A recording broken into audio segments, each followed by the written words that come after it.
Assalamualaikum warahmatullahi wabarakatuh. Bagaimana kabarnya hari ini anak-anak?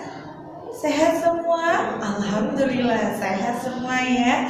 Semoga kita semua selalu dalam lindungan Allah Subhanahu wa Ta'ala. Perkenalkan, nama saya Yeni Ambon Pratiwi. Saya dari MA Muhammadiyah 1 Malang. Pada kesempatan hari ini kita akan belajar bahasa Indonesia khususnya untuk kelas 11. Sebelum memulai pembelajaran hari ini, Bangun ingin bertanya kepada kalian semua. Ada contoh, biasakan cuci tangan pakai sabun. Di situ ada 5 langkah cuci tangan pakai sabun. Yang pertama yaitu bilas secara keseluruhan tangan, setelah itu digosok dengan sabun, terus sabun diratakan ke tangannya sampai yang terakhir tangannya sudah dicuci, dilap dengan tisu atau lap yang bersih. Dari contoh tersebut, ada yang tahu nggak kita hari ini akan belajar tentang apa ya? Benar sekali, hari ini kita akan belajar tentang teks prosedur. Belajar tentang teks prosedur. Pada kesempatan hari ini yang kita pelajari adalah KD 3.1, yaitu mengonstruksi informasi berupa pernyataan-pernyataan umum dan tahapan-tahapan dalam teks prosedur. Dan tujuan pembelajarannya yaitu peserta didik dapat menunjukkan pernyataan umum dalam suatu kegiatan dan menuliskan tahapan-tahapan sebagai prosedur melakukan suatu kegiatan. Pengertian dari teks prosedur sendiri itu adalah suatu teks yang berisi langkah-langkah dan tahapan-tahapan yang harus dilakukan untuk mencapai suatu tujuan. Namanya saja langkah-langkah, berarti ada step by stepnya untuk mencapai suatu tujuan. Dan di teks prosedur sendiri itu mempunyai tujuan, yaitu tujuannya untuk membantu seseorang memahami bagaimana sih cara melakukan atau membuat sesuatu dengan tepat. Contohnya apabila kita melakukan sesuatu kegiatan membuat makanan, kalau kita tidak melakukannya dengan tepat atau tidak mengurutkannya dari awal sampai terakhir, itu tidak akan sesuai dengan tujuannya. Selanjutnya, ciri-ciri dari teks prosedur. Yang pertama ada berisi langkah-langkah kegiatan yang dapat berupa poin-poin atau paragraf. Nah, di sini namanya saja poin-poin, berarti lebih dirinci ya atau dipersingkat. Seumpama poin 1, 2, 3 itu adalah namanya yang di poin. Kalau dipoinkan, ini teks prosedurnya ada di bagian teks prosedur membuat makanan. Kalau di perinciannya tahapannya menggunakan paragraf, itu biasanya sering digunakan pada teks prosedur yang memuat tentang tips and trick. Dan selanjutnya ciri-ciri yang kedua yaitu menggunakan kalimat saran atau menggunakan kalimat saran dan larangan ya. Dan yang ketiga yaitu disusun secara sistematis dan dijelaskan secara detail. Nah, namanya saja prosedur berarti harus disusun secara sistematis. Ada yang tahu nggak apa itu pengertian dari sistematis? Ya, benar sekali, sesuai dengan urutannya. Harus sesuai, kalau tidak sesuai berarti tidak sesuai dengan tahapan langkah-langkahnya ya. Dan harus dijelaskan secara detail. Kenapa? Karena si pembacanya agar paham. Urutan pertama begini, urutan kedua begitu. Berarti harus dijelaskan secara jelas supaya pembacanya lebih paham ya anak-anak ya. Ciri yang keempat yaitu berisi informasi yang bersifat objektif. Dan ciri yang terakhir yaitu terdapat bilangan, urutan, atau angka yang menunjukkan urutan atau angka prosedur. Dan urutan angka atau bilangan ini biasanya digunakan pada prosedur kegiatan untuk membuat kue, membuat minuman, karena di bagian materialnya itu perlu dirinci, ada angka 1, 2, dan sampai seterusnya. Selanjutnya, dalam teks prosedur itu memiliki struktur teks prosedur. Strukturnya yang pertama ada pengantar atau tujuan. Ini berisi tentang apa sih, kenapa kok dibuat teks prosedur tersebut, pengantarnya.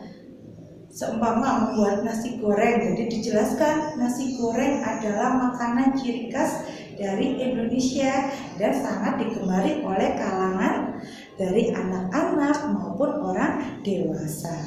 Setelah itu ada material.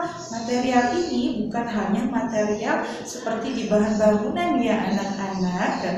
Material di sini yang dimaksud adalah bahan-bahan apa saja sih yang digunakan pada teks prosedur tersebut. Setelah itu yang terakhir ada langkah-langkah. Langkah-langkah ini ditunjukkan supaya apa yang diinginkan oleh pembaca itu sesuai dengan tujuannya. Di sini Bu Almu mempunyai contoh teks prosedur, yaitu membuat makanan. Ada yang tahu ini gambar apa anak-anak? Pintar sekali. Ini adalah nasi goreng. Nasi goreng itu adalah makanan yang sangat banyak difavoriti di semua kalangan, dari anak-anak, remaja, dan orang dewasa. Coba kita perhatikan di paragraf pertama, di situ ada pengertian dari nasi goreng sendiri. Nasi goreng adalah makanan Indonesia yang digemari oleh seluruh kalangan masyarakat. Dan di tahap yang kedua itu ada bahan yang digunakan, ada apa saja? Ada bawang putih, ada garam, dan sebagainya. Terus di alatnya ada kompor, ada wajan, ada spatula, dan yang terakhir ada langkah kerjanya. Berarti kalau gitu langkah kerjanya harus sesuai ya, harus urut dari awal sampai terakhir. Coba sekarang kita analisis bersama. Dilihat dari strukturnya, yang paragraf pertama itu merupakan struktur kebagian. Iya, benar sekali, kebagian pengantar atau tujuan. Yang kedua yaitu bagian material, yaitu bahan-bahan apa saja sih yang dibutuhkan. Setelah itu alatnya apa saja yang dibutuhkan. Dan yang terakhir yaitu langkah-langkah atau tahapan-tahapan. Dalam teks prosedur itu ada unsur kebahasaan yang digunakan, yaitu yang pertama menggunakan kata kerja perintah atau kata kerja imperatif ya, namanya saja imperatif perintah. Dari pengertiannya sendiri yaitu kata kerja imperatif merupakan kata kerja yang dibentuk dengan akhiran kan, i, dan partikel la. Contohnya, siapkan, hindari, dan panaskan. Contoh dalam sebuah kalimat yaitu panaskan mentega hingga meleleh. Ada yang tahu di mana pada contoh kalimat tersebut yang menggunakan kata kerja imperatif? Iya, benar sekali, pada kata panaskan. Di situ kata dasar panas dan mendapatkan imbuhan partikel kan. Akhirnya kata tersebut dikategorikan sebagai kata kerja perintah atau kata kerja imperatif. Selanjutnya unsur bahasa yang kedua yaitu menggunakan kata kerja teknis dan yang berkaitan dengan topik bahasa. Namanya saja teknis, berarti di situ tanda kerja teknis atau istilah yang digunakan dalam teks prosedur berkaitan dengan isi teks yang dibahas. Misalnya dalam teks prosedur dengan judul manfaat jamur untuk kesehatan, istilah yang digunakan diantaranya nutrisi, protein, osteoporosis, dan lain-lain. Maksudnya dalam penggunaan kata teknis itu adalah kata istilah, kata-kata yang tidak bisa dipahami secara langsung karena merupakan ada pengertiannya tersendiri ya. Selanjutnya yaitu menggunakan kata penghubung. Nah, ini sangat tidak asing ya kata penghubung, atau namanya sering disebut dengan konjungsi. Tetapi bedanya kalau di teks prosedur menggunakan konjungsi temporal. Ada yang tahu nggak sih apa itu konjungsi temporal, anak-anak? Iya, benar sekali. Konjungsi temporal itu adalah konjungsi yang menjelaskan hubungan waktu. Hubungan waktu, kalau di dalam teks prosedur, hubungan waktu dari dua hal atau peristiwa yang berbeda serta bersifat kronologis ya. Contohnya konjungsi temporal itu adalah kemudian, selanjutnya, setelah itu, dan lalu. Kalau contohnya di dalam teks prosedur, biasanya konjungsi temporal ini kebanyakan digunakan di bagian langkah-langkah atau tahapan-tahapan kerjanya. Selanjutnya yaitu menggunakan kalimat persuasif. Namanya saja persuasif, berarti kalimat yang bersifat membujuk seseorang untuk melakukan sesuatu tindakan. Benar sekali. Namanya saja persuasif ya anak-anak, berarti membujuk. Setelah itu contoh dari kalimat persuasif. Marilah menjaga kesehatan dengan rajin berolahraga. Ada yang tahu nggak dari contoh kalimat tersebut, kata yang menunjukkan kalimat persuasif itu ada di bagian yang mana ya? Iya, pintar sekali. Ada di bagian kata marilah. Kenapa kok ada kata di bagian kata marilah? Karena di situ kata marilah menunjukkan untuk membujuk seseorang melakukan sesuatu kegiatan, yaitu untuk menjaga kesehatan dengan rajin berolahraga. Selanjutnya yaitu menggunakan gambaran terperinci dengan benda dan alat yang dipakai. Berarti di situ harus menggambarkannya secara terperinci. Selanjutnya ada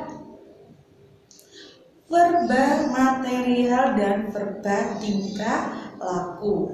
Namanya saja verba, berarti adalah kata kerja. Pintar sekali.